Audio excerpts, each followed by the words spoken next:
And in every gospel account he does that. 3 is an interesting number. Symbolically, at the time of the Bible, 3 was the symbolic number for God. Whether that has implications here or not, I don't know. But Peter cuts and runs. And now, desolate, feeling all is lost, having had some time to process it, they're fishing. And here comes Jesus, and he asks Peter 3 times, "Do you love me?" Theologians have interpreted this as a reinstitution of Peter. That for each of his denials, Jesus offers him the opportunity to basically take it back and profess his love for Jesus. And by the 3rd time, our Peter, who doesn't quite get it, very often doesn't quite get it or get all of it until he's had time to reflect on it, Peter's an internal processor. Something happens to Peter, and he goes, "I got to run away and think about this." And in fact, as we move through now the summer, I'm going to be talking about Peter going away and thinking about this. He headed to the Galilee. He said, "I'm out of here. I got to process." And of course, the opposite is the external processor who talks things out. I drive Erin crazy. Until I was doing it yesterday. Because I will think things through out loud and say, "What do you think? What do you think?" And she's going, "I don't really care." But she humors me, which is a beautiful thing. So Peter's an internal processor. While all this is going on, he's not making the connections. Eventually, I'm quite certain he did. Because at that 3rd, "Do you love me?" Peter's frustrated. And he says, "You know everything. You know that I love you." And he gets the same response from Jesus, with maybe a 1-word variation, that he did the first 2 times. So Peter's back in the fold. Peter's all about forgiveness. Peter's all about not having to get it right the first time, or even the 2nd time, or the 3rd time with the 3 denials. But Peter's all about that very human place where we see something that's scary and we run. That has been criticized, but I would suggest it's normal. The thing that made caveman run away from prehistoric animal, say dinosaur, was that was scary, and something inside him said run, and he listened.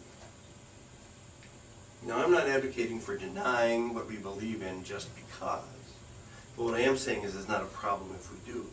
And then for me, the most interesting part of this happens, and it's very often overlooked.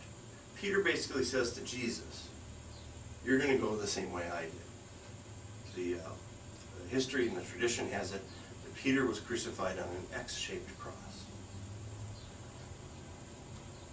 And the general hagiography, the saint story that comes up around that is Peter was crucified on an X-shaped cross because he didn't feel he was worthy to die in the same way that his master did. But be that as it may. Jesus says to him, "When you were young, you basically put on your clothes, you got dressed, and you went where you wanted to go, and you do what you wanted to do. Or you do what you wanted to did." And he's saying the day's going to come when you're not going to have that choice. And to illustrate it, he talks about Peter's death. But between having breakfast on the sea, on the Sea of Galilee, and Peter's death, there's a whole lot that happens in between. And that's what I'm really interested in. Some of it we know what it was, some of it we don't. Some of it's just like what's happening to Paul. And I would suggest this happens to us too. If you're serious about your spiritual life,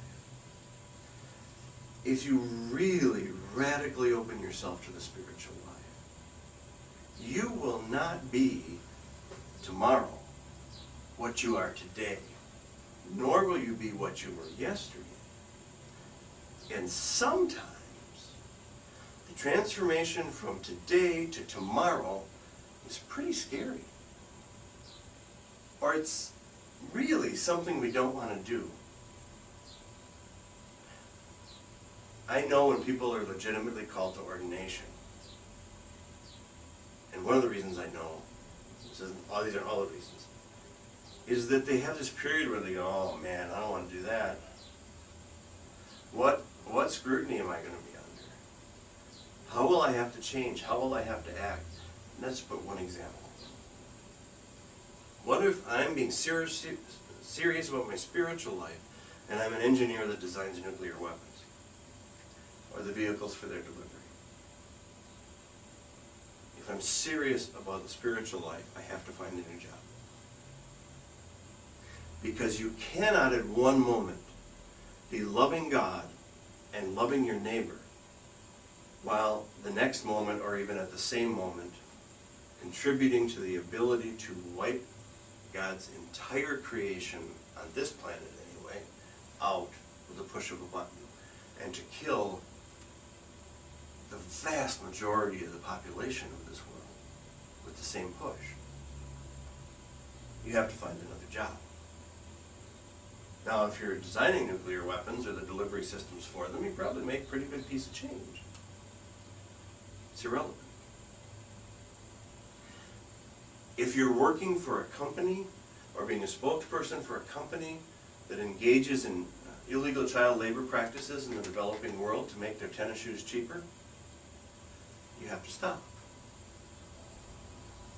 Now, I'm not saying that you don't take your time and find another job. I'm not saying that you're irresponsible towards your family and your other obligations and just walk out. But I mean, you got 6 months. I heard something very interesting. The figures are a little dated because this talk took place in 1985. But there was a study done between people who made $25,000 a year. I'm sorry, between 15, was it 15 and 25? Are you listening? Okay, no. It was, let's just say it was between 25,000 and 50,000. And they asked the people who were making 25, how content are you? How happy are you? They had a little form they had them fill out and they figured it out.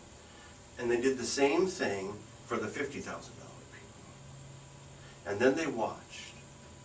And the people who had been making 25,000 who got up to 50, 1% of them reported more happiness. People who were making 50 but it had adverse circumstances and went down to 25 were happier than they were at 50. Now, because this is the mid-80s, we're probably talking at least something like 50 and 100 now. But it does go to that illustration with where we work. If we think that because the job we're doing creates dissonance within us and says, well, spiritually, I know I need not be doing this. If I'm working for an agency that has illegal adoptive practices, whatever it is. If I'm a trash collector who spends 4 hours a day parked on the side of the street milking the system, I need to get to work or I need to get out.